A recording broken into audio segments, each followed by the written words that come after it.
চলে গিয়েছিলাম নন্দনকাননে। আর ওখানে গিয়ে কি দেখলাম দেখো শুধু, এটা কি বলো তো? কেউ কি চিনতে পারছো এটা কি? অনেকগুলো দেখেছি আর বিশাল বড় বড় ছিল, গাছে বাইছে, গাছটাও খুব সুন্দর লাগছে। কত লোক শুধু দেখছে।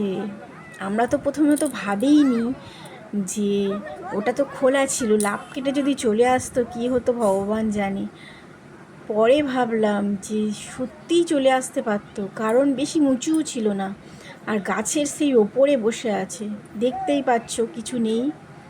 আর এই যে একজন জলে স্নান করছে আর একজন নিচে বসে আছে, আর একজন গাছের ওপরে কি করছে দেখো শুধু। আমার ঋদ্ধি তো ভীষণ মজা পেয়েছে, সব সময় বইয়েতে পড়েছে ভয়ে ভাল্লুক জানে বাঁচতে ভালো, আর সেটা সত্যি সত্যি দেখলো। যাই হোক, কেমন লাগলো জানিও, টাটা।